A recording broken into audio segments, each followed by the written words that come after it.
오늘도 하나님의 귀한 예배의 자리에 나오신 우리 모두에게 하나님의 은혜와 크신 사랑이 함께하기를 간절히 소망합니다. 말씀을 시작하며 여러분들에게 좋은 정보를 하나 드리고 싶어요. 여러분, 일산의 주염역이라는 곳에 가면 대박각이라는 중식당이 하나 있어요. 이름에서 느껴지지 않습니까? 대박각이에요. 근데 거기 가면 다른 메뉴들도 맛있지만 그 중에 독보적으로 맛있는 메뉴가 하나 있는데, 그 메뉴가 뭐냐면 삼선 갓짜장입니다. 그러니까 이름을 삼선 갓짜장이라고 지어놨더라고요. 근데 정말 맛있어요. 정말로 맛있어요. 어느 정도 맛있냐면 전 오늘 오후에 거기를 갈 거예요. 그러니까 안 마주치셨으면 좋겠어요. 그 간짜장을 딱 먹고 나서 참 배려도 많아가지고 꼭 공깃밥 반 공기를 줘요. 그럼 그거를 그 짜장에 딱 비벼가지고 단무지 하나 올려서 딱 먹고 요구르트 한 병을 딱 먹고 나오면 세상 그렇게 행복할 수가 없습니다. 근데 여러분, 근데 그 집에 치명적인 단점이 하나가 있어요. 다 좋거든요. 근데 정말 큰 단점이 하나가 있어요. 그 단점은 뭐냐면 바로 너무 오래 기다려야 된다는 거예요. 보통 때 가서 30분 정도 기다리면 정말 행운인 거예요. 기본 1시간 정도 기다리고, 아마 오늘처럼 주말이나 주일날 가면 10번 가면 한 7번은 못 먹고 돌아오는 일들이 허다합니다. 그렇게 유명한 집이에요. 여러분, 근데 어떻습니까? 뭐 그런 집이야, 아니면 우리가 잘 아는 맛있고 뭐 소문 났다고 하는 식당들이야, 기다리다가 순번이 찾아오면 들어가면 되고, 1시간 기다려야 된다고 시간을 정해주면 그 시간에 맞춰서 가면 되지만, 우리 인생 가운데 오늘 다윗이 고백하고 있는 것처럼 어느 때까지일까 하는 그 고백이, 또한 그 탄식이 나오는, 우리가 그 시절을 살거나 지나다 보면 참 우리는 고통스럽기도 하고 견디기 힘든 것이 사실 우리의 마음이고 우리의 삶의 모습입니다. 그리고 그 기다림 속에서 넘어지기도 하고 하나님의 사랑을 의심하기도 하고 때로는 무너지는 그런 일들이 참 많아요.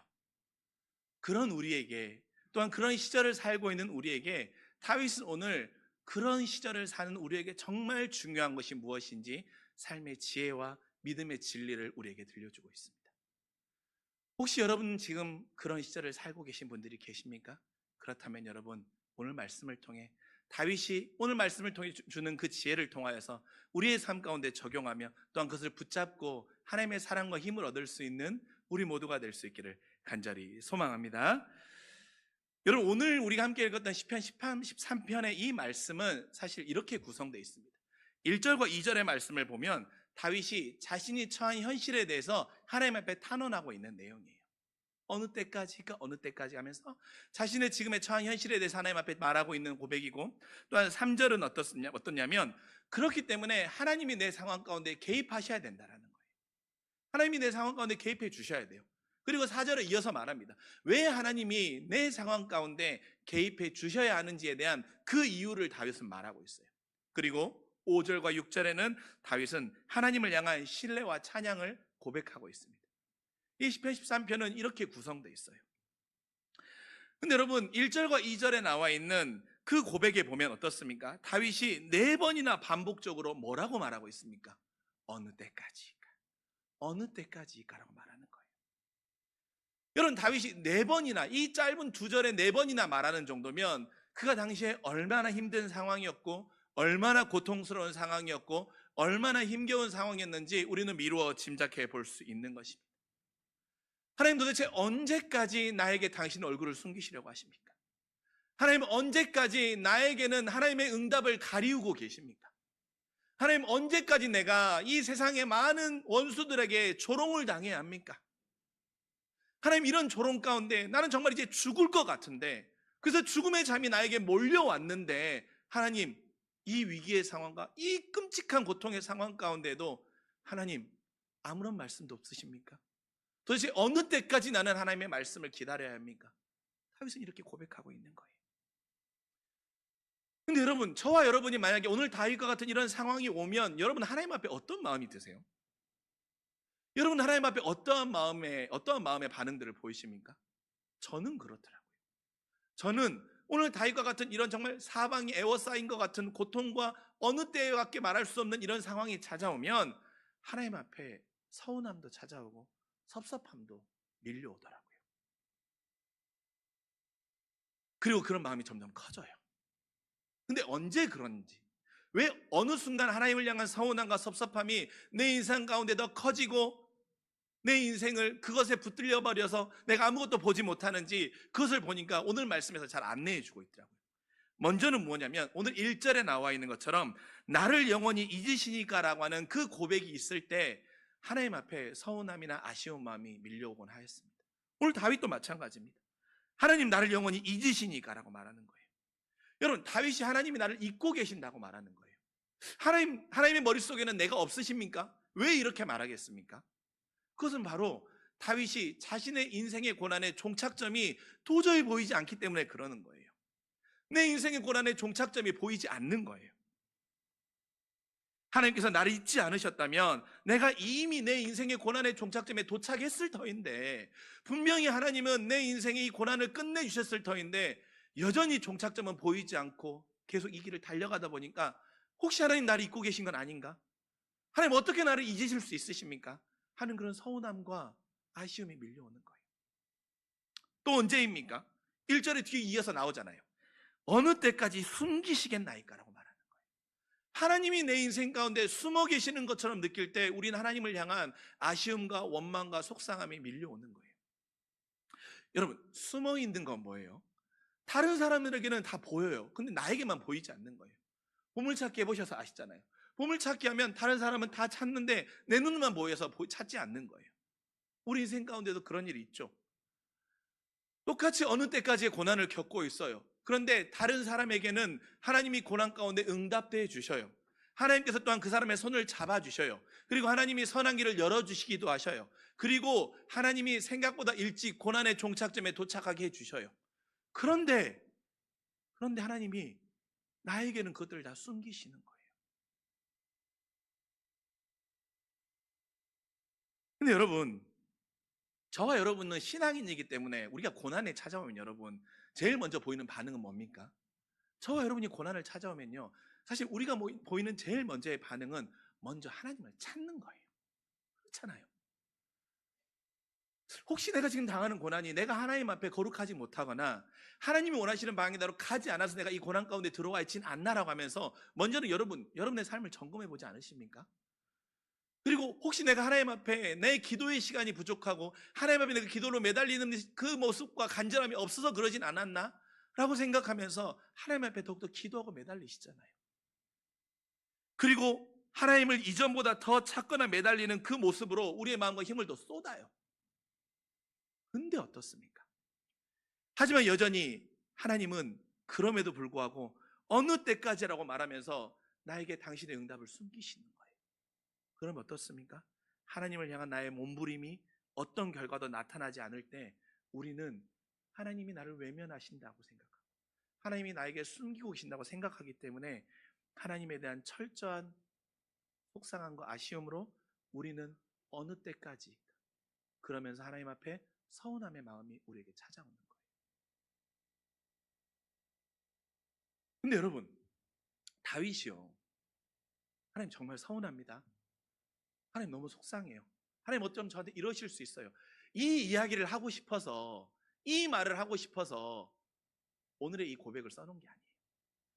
어느 때까지일까, 어느 때까지일까, 어느 때까지일까, 어느 때까지 말하지만 이 말 안에 다윗이 또한 담겨있는 삶의 역설과 신비가 있어요. 그건 뭐냐면 다윗 스스로 자신의 지금 답답함과 도대체 하나님 언제까지 나에게 이러실 거냐라고 털어놓고 매달리는 대상이 바로 누구냐라는 거예요. 다윗이 답답해요. 정말 미치겠어요. 그렇지만 다윗은 이 상황 가운데 어느 때까지를 말하는 대상이 바로 하나님이라는 거예요. 그래서 어느 때까지를 말하면 믿는 자는 결국 내 마음의 진실을 토하고 울며 매달릴 수 있는 대상은 결국 하나님밖에 없다라고 다윗은 이 어느 때까지 고백을 통해서 우리에게 들려주고 있는 것입니다. 그렇게 여러분의 인생 가운데 지금의 시절을 살아가며 하나님 앞에 내가 잊혀진 것 같고 내가 하나님 내 모든 신앙의 이 모습들이 하나님 앞에 철저히 외면당하고 있고 하나님의 능력을 숨기고 계시는 것 같은 답답함과 서운함이 여러분에게 밀려온다 할지라도, 그러나 여러분, 결국 우리의 인생 가운데 우리 스스로 고백할 수 있는 유일한 한마디는 하나님, 나는 하나님 말고는 소망을 찾을 수 없습니다라고 하는 이 믿음의 역사를 기억하는 우리 모두가 될 수 있기를 간절히 소망합니다. 여러분, 우리는 또 매달리고 토로할 수 있는 분은 하나님 한 분밖에 없는 거예요. 근데 여러분, 다윗이요, 이 상황 가운데 그러면 이 하나님 앞에 이러한 마음, 이런 상황이면서도 그가 그의 마음을 돌이키며 믿음을 지키기 위해 구하고 있는 것 한 가지가 있습니다. 그가 이 구함을 통해서 아까 처음에 설명드렸던 것처럼 결국에 하나님을 찬송하고 하나님의 이름을 높이는 과정까지 가거든요. 근데 그 과정 가운데 다윗이 구하고 있는 건 하나가 있어요. 그것은 무엇이냐면 바로 3절의 말씀에 나와 있습니다. 내 눈을 밝혀달라는 거예요. 내 눈을 밝혀달라. 근데 여러분, 다윗이 3절에 하나님 내 눈을 밝혀주시옵소서라고 말하면서 그 앞에 뭘 전반부에 무엇을 말하고 있습니까? 하나님께서 나를 생각해 주시고 응답해 달라고 말해요. 나를 생각해 주시고 응답해 주시고 내 눈을 밝혀 달라고 말하고 있습니다. 근데 여러분, 우리가 잘 알고 있지 않습니까? 하나님이 지금의 내 상황을 생각해 주시고 하나님이 내 상황 가운데 응답하여 주시면 사실 이 모든 상황의 문제들은 다 해결되는 거예요. 다 정리되는 거예요. 그렇지 않습니까? 그걸 다윗이 그것을 모르지 않아요. 그럼에도 불구하고 다윗은 왜 하나님 앞에 내 눈을 밝혀달라고 하고 있습니까? 바로 그것은 생각과 응답은 하나님의 주권의 영역이지만 내 눈이 밝아지는 것은 지금 내가 처한 현실 속에서 나에게 필요한 믿음의 태도이기 때문입니다. 여러분, 다윗은 혹 내 눈이 어두워서 하나님의 은혜를 보지 못하고 있는 건 아닌지 아는 그런 마음에 배 나의 삶을 점검해 보는 거예요. 내 눈이 어두워서 하나님의 은혜와 하나님이 나에게 허락하신 것들 내가 혹시 보고 있지 못하고 있는 건 아닌가? 내가 보지 못하고 있는 건 아닌가라고 하면서 나의 삶을 점검해 보면서 하나님 앞에 내 눈을 밝혀달라고 고백하는 거예요. 그러니 다윗이 우리에게 보이는 이것이 바로 삶의 믿음의 위대한 태도 중에 하나인 거죠. 근데 여러분, 다윗만 내 눈을 밝혀달라고 고백합니까? 어찌하면 좋습니까? 라는 그 탄원의 시절에 다윗만 이렇게 말하냐는 거예요. 여러분, 창세기 21장의 말씀을 한번 봅시다. 창세기 21장의 말씀은 어떤 말씀입니까? 바로 하갈과 이스마엘이 어떻게 되는 상황입니까? 아브라함에게 내쫓기는 상황인 거죠. 아브라함에게 하갈과 이스마엘이 내쫓깁니다. 그래가지고 그들이 광야에 덩그러니 나앉게 돼요. 근데 그 광야 가운데 어떻습니까? 물도 없고 먹을 것이 다 떨어져서 목마름과 굶주림으로 고통당해서 자신들은 아무것도 할 수 없는 상황과 처지에 놓이게 된 거예요. 그래서 하갈이 정말 슬피 울며 가슴을 통해하지 않습니까? 근데 그때 창세기 22장 19절의 말씀 뭐라고 고백하고 있습니까? 하나님이 하갈의 눈을 밝히셨으므로 샘물을 보고 가죽 부대에 물을 채워 그 아이에게 마시게 하였더라. 눈이 밝혀지니 하나님이 그 샘물을 보게 하는 놀라운 역사를 이루시는 거예요. 그 샘물은 기도했을 때 나타난 것이 아니라 눈이 밝아지니 하나님이 그 광야 가운데 예비해 놓으신 샘물이 보게 되는 거예요. 또 다른 본문을 한번 보시죠. 여러분, 열왕기하 6장의 말씀에 보면 어떻습니까? 아람의 군대들이 이스라엘 성읍을 다 에워싸 버립니다. 아람의 정말 더 많은 강한 군대들이 이스라엘 성읍을 에워싸니까 엘리사의 상황이 어떻게 합니까? 너무나도 불안하고 두려운 거예요. 그러니까 엘리사에게 내 주여 어찌하오리까? 내 주여 지금의 상황에 어떻게 하면 좋습니까? 라고 말합니다. 그리고 그 근심할 때 엘리사가 이렇게 기도하죠. 열왕기하 6장 17절의 말씀. 기도하여 이르되 여호와여 원하건대 그의 눈을 열어 보게 하옵소서. 그의 눈을 열어 보게 하옵소서 하니 여호와께서 그 청년의 눈을 여심해 그가 보니 불말과 병거가 산에 가득하여 엘리사를 둘러쌌더라. 아멘. 여러분, 눈이 어두울 때는 보지 못하는 것들이 있어요.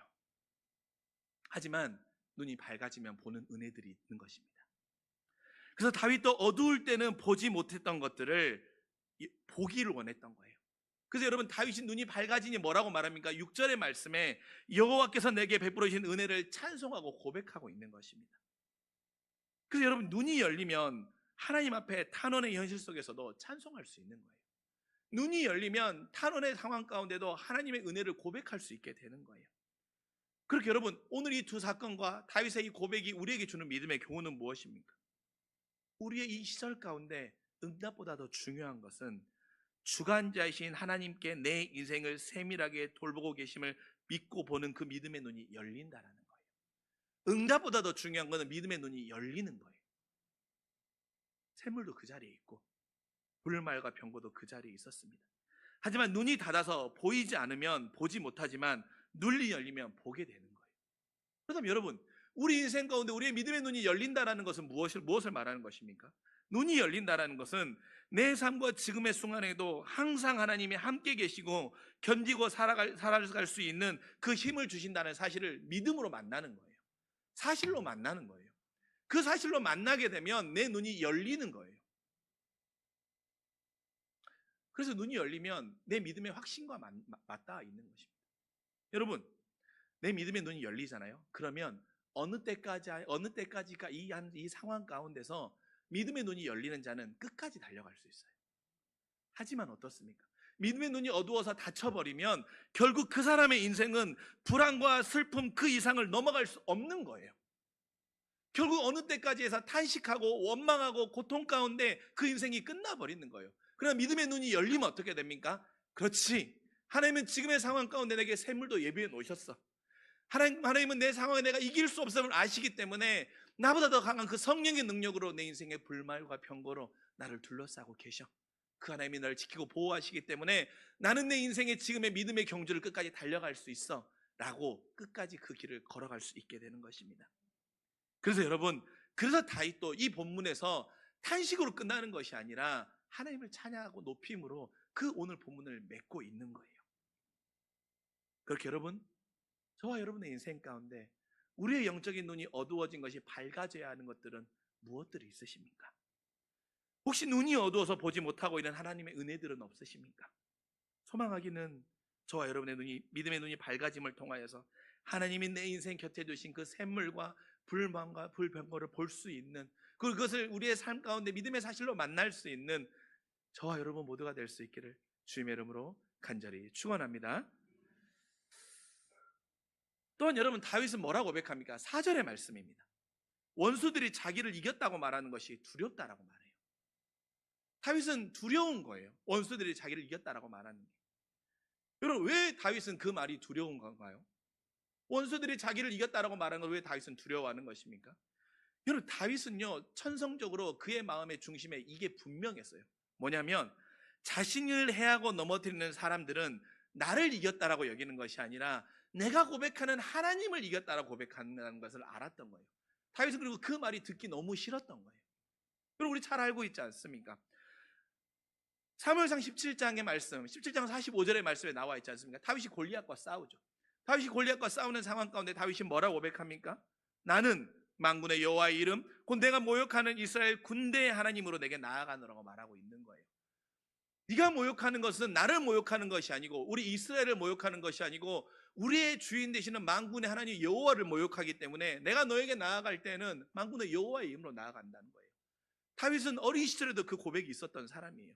그러니 원수들이 자기에게 그 이겼다라고 말하는 것은 나를 이긴 것이 아니라 나의 주인 되시는 하나님을 이겼다라고 말하는 그 말이 너무나도 듣기 싫었던 거예요. 그래서 여러분, 다윗에게는 어떤 마음과 어떤 믿음의 삶의 태도가 있었던 것입니까? 다윗은요, 결국 나는 하나님의 믿음의 대표자라는 그 마음이 있었던 거예요.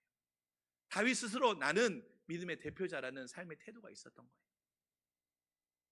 그렇게 저와 여러분도 이 세상 살아가면서 우리도 믿음의 대표자라는 마음들이 있기를 간절히 소망합니다. 여러분, 목사님도 지난주 말씀을 통해서 여러분들에게 선포하시고 도전해 드렸지 않습니까? 우리가 교회에서 신앙생활 잘하는 것도 중요하지만 우리가 교회에서 하나님의 모습대로 살아가는 것도 매우 중요하지만 결국 우리는 믿는 자들이기 때문에 우리의 믿음의 향기가 드러나야 할 것은 결국 세상인 거예요. 그 세상 가운데 열심히 살아야 되는 것이고 세상 가운데 빛과 소금이 돼야 되는 것이고 세상 가운데 향기를 드러내야 되는 거예요. 그러려면 여러분, 우리 안에 어떤 믿음의 태도가 있어야 되는 것입니까?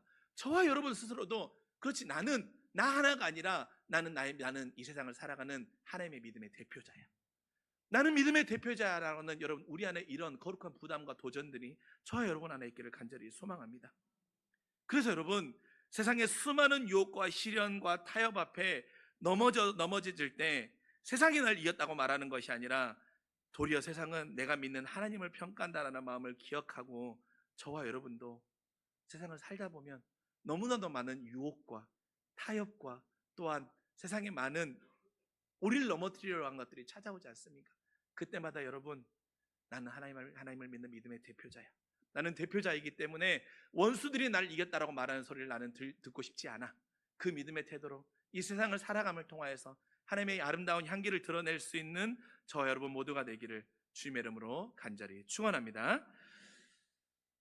근데 여러분, 우리가 이런 말씀을 듣고 또한 내 믿음의 눈이 열려야 되기를 소망하고 나는 믿음의 대표자이기 때문에 이 어느 때까지 하는 시절 가운데 그래도 믿음으로 굳건히 서야지라고 우리가 결단합니다. 근데 여러분, 눈도 열리고 믿음으로 결단도 하지만 변하지 않는 게 하나가 있죠. 그건 무엇입니까? 내가 처한 현실이에요. 내가 결단한다고 해도 또 내 믿음의 눈이 열린다고 해도 그래도 어느 때까지라고 하는 내 삶의 현실은 바뀌지 않아요. 다윗도 마찬가지였어요. 근데 다윗이 오늘 시 6절, 오늘 시를 마치면서 6절에 나는 주님이 은덕을 베풀어 주셨기 때문에 여호와를 찬양한다고 고백하고 있어요. 현실도 바뀌지 않았고 응답에 대한 분명한 약속도 있는 것이 아닌데 어떻게 다윗은 여호와를 찬양할 수 있게 된 것입니까? 그것은 바로 5절의 고백 때문에 그런 거예요. 다윗이 5절에 뭐라고 고백합니까? 그는 오직 주의 사랑을 의지하였다고 고백합니다. 다윗은 오직 주의 사랑을 의지하는 자였기 때문에 주의 사랑을 의지할 때 그는 하나님 앞에 찬양할 수 있었고 그의 은덕을 고백하실 수 있었던 것입니다. 근데 여러분, 다윗이 오늘 처한 현실이 처음이 아니잖아요. 다윗도 그 인생 가운데 어느 때까지라는 상황이 오늘이 처음이 아닙니다. 정말로 많은 상황이 있었고 정말로 많은 어려운 현실들이 있었어요. 그 대표적인 현실 하나를 봅시다. 여러분, 다윗이 인생 가운데 가장 힘들고 어려운 때는 언제였을 거라고 생각하십니까? 저는 그래요. 저는 아마도 자신의 아들 압살롬이 반역하여서 자신이 쫓겨나 도망자의 신세일 때 그의 인생 가운데 그거보다 더 힘든 어느 때까지의 시절은 없을 거라고 여겨집니다. 그 이야기가 사무엘상 15장에 우리가 잘 나오잖아요. 그래서 다윗이 어떻게 됩니까? 도망자의 신세로 쫓겨나게 되죠. 그리고 그 다윗이 나올 때 무엇도 같이 나옵니까? 여호와의 개도 같이 나와요. 그때 여호와의 개가 나올 때 다윗이 뭐라고 말합니까? 그 여호와의 개는 다시 성읍으로 돌아가라고 말해요. 이스라엘 성전으로 돌아가라고 말합니다. 그러면서 25절과 26절에 이렇게 고백하고 있는 거예요. 만일 내가 여호와 앞에서 은혜를 입으면 주님이 도로 나를 인도하사 그 개가 계신 데 그 개와 그 계신 데를 보이시리라. 그러나 내가 너를 기뻐하지 아니한다 하시면 주님이 나를 기뻐하지 아니하신다면 종이 여기 있사오니 선히 여기시는 대로 내게 행하옵소서 하리라. 이렇게 고백하고 있는 거예요. 주님, 그 여호와의 개가 있는 곳에서 주님이 나를 인도해 주시면 감사합니다. 그러나 주님이 나를 기뻐하지 않으시면 주님이 선히 여기시는 대로 내가 행하겠다라고 다윗은 말하고 있는 거예요. 그 어느 때까지의 시절에 다윗이 이런 위대한 고백을 할 수 있는 이유는 무엇입니까? 다윗은 자신의 삶의 모든 결정권을 하나님께 맡겼던 거예요. 여러분, 결정권을 맡길 수 있을 때는 어떨 때 맡길 수 있습니까? 그 사람을 온전히 신뢰하고 의지할 수 있을 때 나의 삶의 결정권을 맡길 수 있는 거예요. 내가 정말 그 사람이 나의 온전한 사랑이 대상이 되고 그 사람을 내가 온전히 신뢰하고 그 사람을 100% 의지할 수 있을 때 나의 삶의 모든 결정권을 맡길 수 있는 거예요. 다윗이 그러했던 거예요. 다윗은 오직 주의 사랑을 의지하였고 주님의 사랑을 온전히 신뢰했기 때문에 나의 삶의 결정권을 맡길 수 있었기 때문에 다윗은 오늘 이 고백을 드릴 수 있는 것입니다. 그래서 다윗은 그때나 지금이나 자신이 살았던 수많은 경험의 축적 속에서 깨달은 삶의 진리가 있는 거예요. 그 진리는 무엇이냐면 나의 노력과 나의 자격으로는 어떤 경우에도 어느 때까지 하는 탄원과 탄식의 서운함이 여호와를 찬송하는 고백으로 바뀐 적이 없다라는 거예요. 여러분, 그렇지 않습니까? 내가 노력한다고 해서, 내가 수고한다고 해서, 내 자격으로 여러분이 그 어느 때까지 시절 가운데 여러분의 탄식과 탄원이 하나님을 향한 기쁨과 찬송의 고백으로 바뀐 적이 있으십니까? 바뀔 수 없어요. 나의 노력과 나의 수고로는 그것들을 바뀔 수 없어요. 오직 우리의 이 상황 가운데 우리의 탄식과 탄원이 기쁨과 찬양으로 바뀌게 하는 유일한 길과 유일한 방법은 우리가 한결같은 주의 사랑을 의지할 때만 그것은 가능한 것입니다. 주의 사랑을 의지하지 않고는 결코 될 수 없어요. 다윗은 아들이 자신을 반역했던 시간을 보내면서 반역의 처음보다 시간이 흐를수록 더 힘겹고 최악의 상황에 내몰리게 됩니다. 그때 다윗은 세상의 어떤 권력과 사람들의 지혜와 방법을 의지해보고자 하는 그런 마음들도 있었어요. 그리고 그것을 손잡아 보기도 했어요. 하지만 그때마다 그 마음과 입술에는 탄식이 찬양으로 바뀌는 경험이 다윗이 없었어요. 하지만 내 뜻과 내 생각 다 내려놓고 나의 전적인 결정권자인 하나님께, 나의 온전한 의지의 대상이 되는 하나님께, 나의 유일한 사랑의 고백이 되신 하나님께 이 모든 것을 맡겼을 때, 비록 지금의 상황이 어느 때까지라고 할지라도 내 마음의 깊은 곳에서부터 하나님을 찬양하고 그 은덕의 은혜를 감사하는 고백을 다윗은 드릴 수 있었던 거예요. 그러니 여러분, 지금의 시절 가운데 우리 안에 가장 필요한 것은 오직 주의 사랑을 의지하는 것입니다. 하나님의 사랑을 의지해야 되는 거예요. 하나님의 사랑을 붙잡아야 되는 거예요. 그러면서 다윗이 그 이 수많은 난관과 경험에서 또 한 가지 5절의 후반절에 들려주고 있는 것이 있죠. 무엇입니까? 나의 마음은 주의 구원을 기뻐하리다라고 하는 고백입니다. 나의 마음은 주의 구원을 기뻐하겠다라고 하는 거예요. 여러분, 이것을 표준 세번역에서는 이렇게 표현하고 있습니다. 뭐라고 표현하고 있냐면, 주께서 구원하여 주실 그때에 나의 마음은 기쁨이 넘칠 것입니다라고 다윗은 고백하고 있습니다. 주님이 구원하여 주실 그때에 나의 마음은 기뻐한다라는 거예요. 무엇입니까? 다윗은 알았어요. 주님이 구원하여 주실 그때가, 주님이 구원하여 주실 그때를 다윗은 믿고 확신했다는 거예요. 분명 하나님은 나를 구원하여 주시고 나에게 기쁨을 허락하여 주실 분이야. 다윗은 그리고 아직 그때가 오지 않았지만 분명 하나님은 나에게 그때를 허락해 주실 것이야 라고 하는 그 믿음의 확신이 있었던 것입니다. 그렇기 때문에 다윗은 주의 구원을 기뻐할 수 있었던 거예요. 그리고 그 기쁨을 찬양할 수 있었던 것입니다. 사랑하는 성도 여러분, 어떻습니까? 우리가 지금의 시절을 살아가며 저와 여러분이 때로는 나는 오직 주의 사랑이 아니라 나는 오직 세상의 물질을, 나는 오직 세상의 권력을, 나는 오직 세상에 힘 있는 사람을, 아니면 오직 나는 세상의 술과 쾌락과 향락을 나의 구원으로 삼고 있는 혹시 여러분의 마음들은 없으십니까? 여러분, 그것들은요, 여러분의 지금 어느 때까지의 시절의 탄원을 결코 기쁨으로 바꿔줄 수 없습니다. 여러분, 도전합니다. 오직 주의 사랑을 의지하십시오. 주의 사랑을 붙잡으십시오. 그 주의 사랑을 붙잡는 자만이 지금이 어느 때이고 어느 때의 종착점을 모른다고 할지라도 성령께서 여러분의 삶 가운데, 여러분의 입술과 여러분의 마음 가운데 기쁨과 찬양으로 고백시켜 주시는 그 놀라운 은혜를 허락하여 주신다라는 것입니다. 여러분, 저는 이 말씀을 준비하면서 저 스스로 한번 점검해 보았어요. 그리고 이 말씀을 저에게 한번 적용해 보았어요. 나는 언제 하나님이 나를 사랑하신다라고 하는 그 사랑을 느끼지? 하나님이 정말로 나를 사랑하신다라고 하는 그 마음을 내가 언제 확신하지? 저 스스로 한번 점검해 보았어요. 그러더니 그렇더라고요. 저는요, 내 인생에 정말 힘든 고난의 시간을 가고 있을 때 하나님이 내가 생각하는 것보다 더 빠른 시간에 그 고난의 종착점에 도착하게 해주셨을 때 하나님이 정말 나를 사랑하는구나, 저는 그렇게 느끼더라고요. 그리고 때로는 정말로 내게 필요한 게 있거든요. 정말로 내게 간절히 원하는 게 있거든요. 근데 그것을 하나님이 내가 생각하는 때만큼, 내가 생각하는 때보다, 아니면 내가 생각하는 그때에 나에게 허락하셔 주셨을 때, 아, 하나님이 정말로 나를 사랑하는구나 라고 하면서 그것으로 하나님의 사랑의 크기를 저는 측정하고 있더라고요. 또 때로는 나에게 상처를 주었던 사람이나 아니면 나에게 상처가 됐던 상황 가운데 내가 위로가 필요할 때, 또한 다른 사람의 편보다 하나님이 내 편을 들어줬으면 원하는 그 상황 가운데 무조건적으로 하나님이 내 편을 들어주셨을 때, 아, 하나님이 정말로 나를 사랑하시고 그렇지, 하나님 말고는 내 편이 없지 하는 그런 마음, 하나님의 사랑을 내가 측정하고 있더라고요.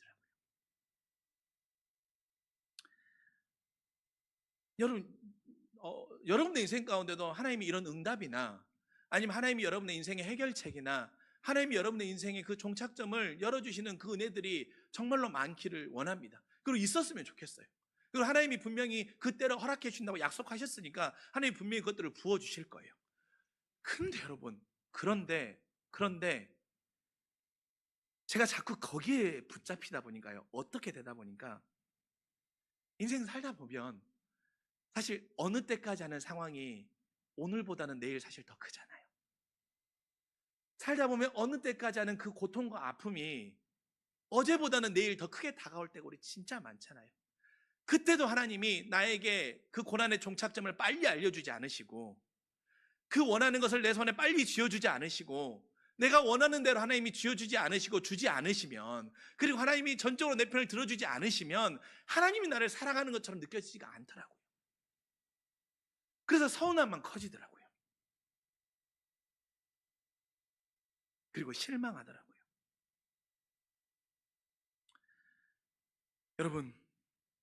여러분은 저와 같은 어리석은 신앙의 모습에서 건너갈 수 있기를 도전드립니다. 여러분, 우리가 어떻습니까?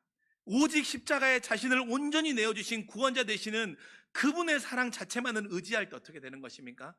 우리가 하나님 앞에 모든 상황 가운데 주님을 찬양할 수 있는 거예요.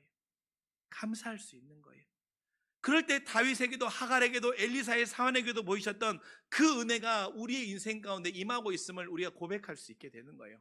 그럴 때 뭐라고 말할 수 있는 것입니까? 나는 주의 은덕을 감사하고 주의 은덕을 기억하고 주의 은덕을 찬송한다고 하는 그 믿음의 고백을 우리가 드릴 수 있는 거예요. 십자가에 달려서 처절히 자신의 몸을 찢으시면서 죽으셨던 예수 그리스도, 나의 그 사랑을 기억할 때, 그 사랑이 오직 나의 믿음의 고백이고 감사의 고백이고 나의 유일한 고백의 사랑의 대상이 될 때, 때로는 주님이 공생애에서 보이셨던 그 은혜와 능력이 내게 임하지 않는다고 할지라도 나는 하나님의 은덕을 감사할 수 있는 그 믿음의 길을 우리가 걸을 수 있다는 것입니다.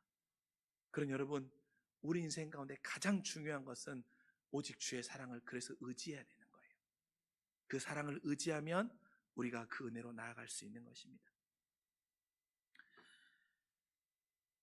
지금의 시절을 살아가는 여러분, 경제적으로 너무나도 어려우셔서 혹시 내가 완전히 무너져 버리는 건 아닐까라고 하는, 혹시 여러분 안에 깊은 두려움과 그런 시절을 살아가고 계시진 않으십니까? 내가 정말로 노력하고 애썼는데, 내가 정말로 간절히 소망하고 바랬는데 여전히 결과는 실패만 반복되어서 이렇게 내 인생이 끝나는 건 아닌가라고 하는, 혹시 여러분 그 시절을 살아가고 계십니까? 아니면 어느 순간 봤더니 내 인생에 갱년기와 노년이 찾아와 버려서 외롭고 쓸쓸하고 처량하고 이렇게 내 인생이 끝나는 건 아닌가라고 하는 정말 알 수 없는 깊은 우울함과 슬픔의 시절을 혹시 여러분 살아가고 계십니까? 아니면 건강의 어려움과 건강의 약함 때문에 내 모든 것이 무너지지는 않을까라고 하는, 여러분 혹시 그런 시절을 살고 계십니까? 여러분, 그 시절에 여러분의 입술 가운데 여러분을 살게 하고 달려가게 하고 끝까지 그럼에도 감사와 주의 은덕을 찬송하게 하는 유일한 길은 오직 주의 사랑밖에 없습니다. 오직 주의 사랑만이 나는 다 포기해버렸고 나는 이제 끝이야, 아무런 힘이 없어라고 말할 때 나보다 나를 더 잘 아시고 나보다 나를 더 사랑하셔서 자신의 몸을 이 십자가에 내어주신 그 하나님이 여러분을 찬송하게 하게 하실 것입니다. 여러분을 기뻐하게 하실 것입니다. 또한 여러분을 이 시절의 종착점까지 가게 하실 것입니다. 그 은혜와 사랑과 힘이 저 여러분의 인생 가운데, 또한 이번 한 주를 살아가는 우리의 믿음의 놀라운 힘과 능력이 될 수 있기를 주님의 이름으로 간절히 축원합니다.